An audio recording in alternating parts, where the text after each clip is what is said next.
Salut à tous, bienvenue dans cette nouvelle vidéo dans laquelle je vais répondre à une question qu'on me pose beaucoup et qui est très intéressante, c'est quelles sont les langues les plus parlées au monde? Alors ça c'est une question quand on parle de langue qui revient souvent et généralement la conversation va se passer comme ça. Vous allez avoir une personne qui va dire évidemment la langue la plus parlée au monde c'est l'anglais, il y a tellement de gens qui parlent anglais, l'anglais c'est la langue mondiale. Et là en face il va y avoir une autre personne qui, l'air intelligent, va dire non, pas du tout. En réalité, la langue la plus parlée au monde, c'est le mandarin, le chinois mandarin, à cause du nombre de locuteurs natifs. Et en fait, selon comment on va comptabiliser, ces deux personnes ont raison, en réalité. Et c'est là qu'on voit deux problèmes, si on veut comptabiliser les langues les plus parlées au monde. Alors, je pourrais vous faire une vidéo du style top en 2 minutes, où j'enchaîne les langues les plus parlées et après on n'en parle plus. Je trouve ça assez dommage parce que d'autres personnes font bien mieux que moi et l'intérêt, je pense, si vous suivez ma chaîne, c'est d'aller un peu plus en avant. Donc on va se demander quelles sont vraiment les langues les plus parlées et ce que ça signifie. Et là vont devenir visibles deux questions très importantes. Comment compte-t-on les locuteurs? Est-ce qu'on compte seulement les locuteurs natifs, c'est-à-dire les gens dont c'est la langue maternelle, ou est-ce qu'on compte le nombre total de locuteurs, c'est-à-dire les locuteurs natifs plus tous les autres gens qui sont capables au moins de tenir une conversation dans cette langue? Ensuite, ce que j'ai remarqué, c'est que en fonction des études et en fonction de comment on va compter les locuteurs, les chiffres peuvent être très différents. Alors, j'ai pris mon ordinateur, je suis sur Wikipédia, sur l'article en anglais, la liste des langues par nombre de locuteurs natifs, avec des chiffres qui sont basés sur la revue Ethnologue, donc une revue américaine sur les langues. Donc je vais vous faire rapidement ce qu'on pourrait appeler un top 10, on commence par le 10e, le Marathi en Inde, avec 83,1 millions de locuteurs natifs. Ensuite le Punjabi occidental, avec 92,7 millions de locuteurs natifs.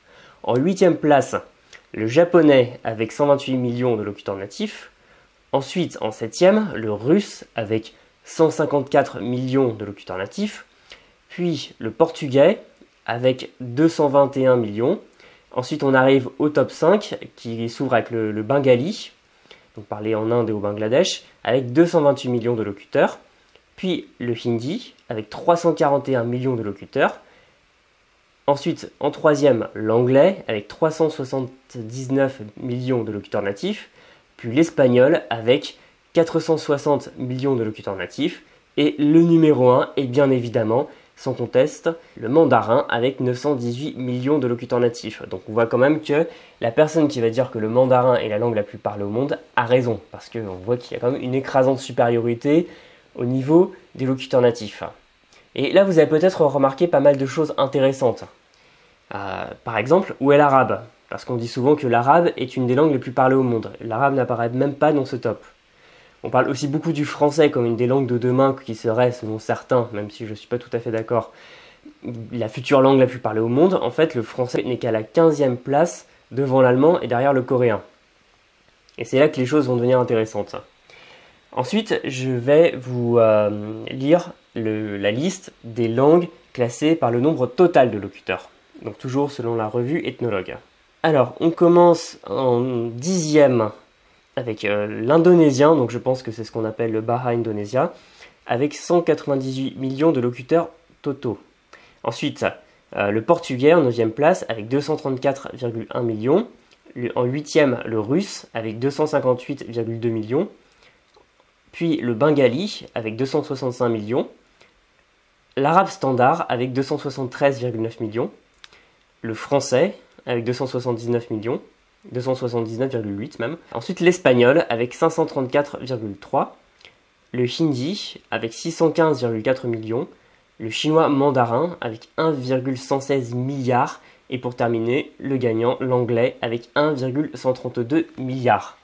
Donc ce qui est très intéressant quand on compare ces deux façons de présenter les choses qui sont aussi valides l'une que l'autre, c'est qu'on voit que il y a des différences très fortes. Je vous ai parlé du français, bon, un peu par chauvinisme parce qu'on est sur une chaîne francophone, mais c'est dingue de voir le bond, selon la même source que fait le français, de la 15e à la 5e place. Parce que là, on va compter non pas seulement les locuteurs natifs, sachant que sur la précédente liste, pour les Français, on annonçait seulement 77,2 millions de locuteurs natifs.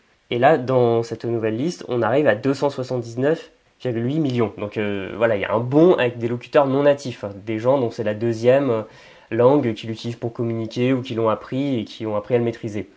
Ensuite, ce qui est très intéressant, c'est aussi l'arabe, parce que on en vient au problème de comment on va cataloguer les langues. On parle souvent de l'arabe, mais il y a beaucoup de gens, je pense que si vous avez déjà appris l'arabe, qui sont un peu perdus entre l'arabe standard et l'arabe dialectal. Parce que en réalité, on considère que personne ne parle réellement l'arabe standard de naissance. On va apprendre la langue de ses parents, et la langue de ses parents, c'est ce qu'on pourrait appeler le dialecte. Et on va apprendre l'arabe standard, qui est une langue de communication dans le monde arabe. Alors qu'en fait, il y a plein de dialectes arabes qui ne sont pas forcément très faciles à comprendre les uns avec les autres. Et pour vous donner un exemple, le dialecte de l'arabe le plus parlé au monde, c'est l'arabe égyptien, avec 54 millions de locuteurs natifs. C'est pour ça que c'est très intéressant de voir que dans ce classement, ils considèrent qu'il n'y a que des locuteurs de langue seconde, 273 millions de locuteurs de langue seconde et 0 de langue maternelle, ce qui peut paraître assez bizarre, alors qu'il y a des classements qui amènent l'arabe beaucoup plus haut en totalisant tous les locuteurs des dialectes de l'arabe, plus les locuteurs de l'arabe standard, et là on arrive à plus de 500 millions. Et c'est la même chose par exemple avec le chinois, parce que quand on parle du chinois, ça peut être soit le mandarin, soit toutes les langues chinoises. Et souvent, toutes les langues chinoises sont rassemblées dans un gros ensemble qu'on appelle le chinois, alors qu'il y a énormément de langues dans cet ensemble, le mandarin et surtout le mandarin de Pékin représentant la langue la plus connue, alors qu'il y a d'autres langues, par exemple comme le cantonais, sachant que des gens qui parlent mandarin et cantonais ne se comprennent pas forcément très bien. L'écriture est proche, mais j'ai l'impression que les gens ne se comprennent pas très bien, enfin ce sont des langues assez éloignées à l'oral. D'ailleurs, ça pose beaucoup de problèmes politiques. À Hong Kong, par exemple, parce que Hong Kong, c'est une région de langue cantonaise où Pékin a installé des gens parlant mandarin et qui a donné de l'importance au mandarin dans l'administration. Voilà, les langues, c'est politique, encore une fois. Il faut faire aussi attention aux chiffres, parce que quand je vous dis que les langues, c'est politique, c'est pas anodin. Par exemple, selon des études, le hindi peut avoir entre 229 millions de locuteurs natifs, selon le chiffre le plus conservateur, donc 229 millions, jusqu'à 460 millions. Et on soupçonne souvent le pouvoir central indien de gonfler les chiffres pour donner au monde indien une force au niveau des langues les plus parlées, et aussi une volonté des locuteurs du hindi, enfin de certains locuteurs du hindi dans les cercles du pouvoir, de faire du hindi la langue de l'Inde, la lingua franca. Et d'ailleurs, ça me rappelle une conversation que j'ai eue très maladroite, il y a très longtemps, avant le monde des langues, avec une personne qui venait, je crois, de la région de Mumbai, enfin Bombay, comme vous voulez, et j'avais dit très innocemment, mais en fait le hindi c'est plus ou moins la langue commune qu'utilisent les Indiens maintenant. Et la personne a dit, non, pas du tout, enfin non, au pire on parle anglais, mais c'est pas le hindi. Alors que j'ai vu des gens qui parlaient hindi dire que le hindi ça devenait plus ou moins la langue par défaut en Inde. Donc c'est là qu'on voit à quel point c'est très politique et c'est souvent sujet à caution. Et d'ailleurs il y a même des gens qui veulent essayer de rassembler dans les classements le hindi et le ourdou, et parce que l'ourdou et le hindi en fait viennent de la même langue, mais pour des raisons en partie religieuses, politiques, historiques, c'est devenu deux langues différentes, mais elles sont très proches. Il y a des linguistes qui la rassemblent en une langue, et là ça fait un nombre de locuteurs natifs absolument faramineux. Donc c'est pour ça qu'il faut toujours avoir un certain esprit critique. Je voulais pas vous balancer ma liste définitive, j'ai juste pris une source pour vous donner mon avis sur ces chiffres, et toujours penser que les chiffres, on veut leur faire dire des choses. Par exemple, le fait que l'anglais soit aussi parlé, c'est aussi une victoire des États-Unis qui répand son mode de vie, son mode de pensée et sa langue. Le fait, par exemple, d'utiliser le français en disant que le français sera un jour la langue la plus parlée au monde, ça fait que, par exemple, l'Organisation internationale de la francophonie, c'est un organe de pouvoir qu'utilise la France, tout en étant un petit peu moins franco-centré, en laissant plus de place aux autres pays francophones, c'est vrai, mais ça permet de créer un réseau diplomatique. Ou alors par exemple, quand la Chine diffuse les instituts Confucius, où vous pouvez apprendre le chinois, donc le mandarin de Pékin, c'est là aussi des instruments de ce qu'on appelle le soft power, et qui permettent à la Chine d'étendre son influence avec sa langue. Parce que il faut jamais oublier que la langue a quelque chose de politique. Et d'ailleurs, on voit se dessiner là-dedans peut-être les grandes évolutions politiques de demain. Qu'est-ce que je veux dire par là ? Quand on regarde le nombre de locuteurs natifs plus le nombre de locuteurs de langue seconde, ça peut énormément faire varier les chiffres. L'exemple du français est à ce titre très parlant.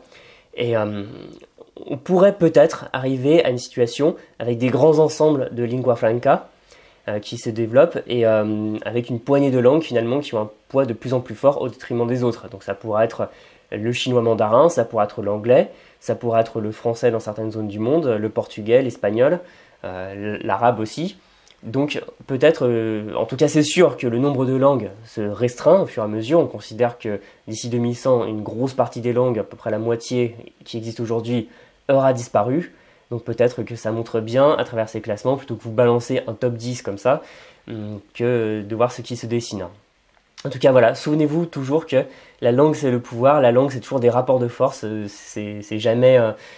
on parle beaucoup de manière apaisée des langues, de découvrir les cultures, mais dans le monde les langues s'affrontent les unes les autres pour une certaine domination linguistique, et plus il y a de gens qui parlent une langue, plus il devient intéressant de la parler pour s'insérer dans un réseau. Et comme le disait le linguiste Max Van Reich, une langue est un dialecte avec une armée in flotte. Donc toujours voir cette volonté politique derrière et comprendre que quand on parle du top 10 des langues les plus parlées, on parle bien aussi peut-être du top 10 des futures puissances, en tout cas culturelles, du monde de demain.